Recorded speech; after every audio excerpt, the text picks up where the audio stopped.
बिस्मिल्लाहिर्रहमानिर्रहीम। अस्सलाम वालेकुम। Welcome to 99 cook house. अक्सर हमारे साथ ये होता है कि अचानक से मेहमान आ जाते हैं और झटपट हमें तैयार करना पड़ता है मज़ेदार किस्म का खाना। तो आज आपके लिए लेकर आई हूँ बेहतरीन किस्म के कोफ्ता करी की रेसिपी। किस तरह ये करी बनेगी जो बहुत मज़ेदार भी होगी और इसमें प्याज भी बिल्कुल नज़र नहीं आएंगे। तो चलते हैं रेसिपी की तरफ। यहाँ पे एक पैन में मैंने तकरीबन 2.5 कप के करीब पानी लिया है। उसके अंदर 3 अदद मीडियम साइज़ के मैंने प्याज लिए हैं, उनको चॉप करके इसमें शामिल कर दिया है। बारीक चॉप करने की ज़रूरत नहीं है, मोटा मोटा चॉप करके आप इसके अंदर शामिल कर सकते हैं। उसके अंदर 7 से 8 जवे लहसुन के मैंने शामिल किए हैं। 3 अदद मीडियम साइज़ के टमाटर लिए हैं और उनको भी चॉप करके इसके अंदर शामिल कर देना है। ये तरीका ग्रेवी बनाने का बेस्ट तरीका है। बहुत आसानी के साथ आप बना सकते हैं और बहुत मज़ेदार किस्म की ग्रेवी बनती है। सबसे अच्छी चीज़ ये है कि दानेदार ग्रेवी बनती है और बिल्कुल भी इसके अंदर प्याज नज़र नहीं आते। ठीक है, यहाँ पे 4 अदद मैंने हरी मिर्च ली थी, उनको भी दरमियान में से कट किया, वो भी इसके अंदर शामिल कर दिया है। अब हम इसको 2 से 3 मिनट के लिए अच्छे तरीके से बॉईल कर लेंगे। बॉईल करने के बाद आपने क्या करना है कि टमाटर का छिलका जो है वो उसको रिमूव कर लेना है। इस तरह से किसी चिमटे की मदद से आप अच्छे तरीके से इसका छिलका रिमूव कर लें। रिमूव करने के बाद आप इसको थोड़ी देर के लिए ठंडा होने के लिए रख देंगे। ठीक है, लेकिन मैं यहाँ पे थोड़ा जल्दी जल्दी इसको रेडी कर रही थी, तो मैंने इसको बहुत ज़्यादा ठंडा होने का वेट नहीं किया। इसको थोड़ी देर के लिए मैंने रखा और उसके बाद मैंने किसी छन्नी की मदद से तमाम प्याज, टमाटर और जो हरी मिर्च हमने इसके अंदर ऐड की थी वो सारी अच्छे तरीके से स्टेन की, और स्टेन करने के बाद इसको हमने ग्राइंडर में डाल लेना है और इसको आपने बहुत अच्छे तरीके से इसका पेस्ट बना लेना है।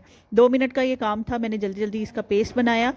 इसका पेस्ट बनाने के बाद इस गरम पेस्ट को मैंने जल्दी से बाउल में निकाल कर एक साइड पे रख लिया था और इसके बाद मैंने एक कढ़ाई में लिया है तकरीबन 1/2 कप ऑयल। उसके अंदर मैंने 1 टीस्पून भरकर शामिल किया है अदरक का पेस्ट।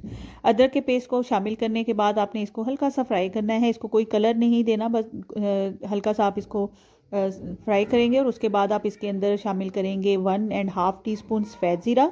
2 अदद आप इसके अंदर बड़ी इलायची शामिल करेंगे और इसको अच्छे तरीके से मिक्स कर लेंगे। 1 इंच का दालचीनी का टुकड़ा आप इसके अंदर शामिल करेंगे। 2 अदद लौंग शामिल करेंगे। इनको शामिल करने के बाद आप थोड़ी देर के लिए इसको हल्का सा फ्राई कर लेंगे।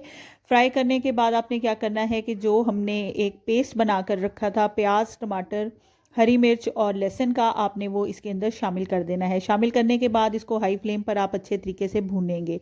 यहाँ पे जो मेन काम है इस रेसिपी का वो यहाँ पे इसकी भुनाई है। इसकी जितनी अच्छी भुनाई होगी उतनी अच्छी आपकी ग्रेवी बनेगी, उतना अच्छा आपके सालन का टेस्ट आएगा। यहाँ पे आप देख सकते हैं कि मैंने इसमें शामिल कर दिया है वो तमाम पेस्ट जो हमने बनाकर एक साइड पे रखा था, और थोड़ा सा मैंने जग के अंदर पानी डालकर वो भी इसके अंदर शामिल किया है। अब इसके अंदर मैं शामिल करूँगी स्पाइसेस में मैं 1 टीस्पून भरकर शामिल कर रही हूँ रेड चिली पाउडर। 1.5 टीस्पून आप इसके अंदर शामिल करेंगे टर्मेरिक पाउडर। 1.5 टीस्पून इसके अंदर आप शामिल करेंगे नमक। यहाँ पे मैं तमाम अज्जा शामिल कर रही हूँ अकॉर्डिंग टू माई टेस्ट। आपने अपने टेस्ट के हिसाब से इसके अंदर तमाम स्पाइसेस को ऐड कर लेना है। ऐड करने के बाद आप इसको अच्छे तरीके से 2 मिनट के लिए ढक कर पकाएंगे और उसके बाद आप देख सकते हैं कि जितना पानी था इसके अंदर वो खुश्क हो रहा है और हमारी ग्रेवी जो है वो कुछ इस तरह की नज़र आना शुरू हो जाएगी। इस पॉइंट पे आपने फ्लेम को थोड़ा लाइट कर देना है और इसके अंदर थोड़ा थोड़ा पानी शामिल करके आपने इसको अच्छे तरीके से भूनना है।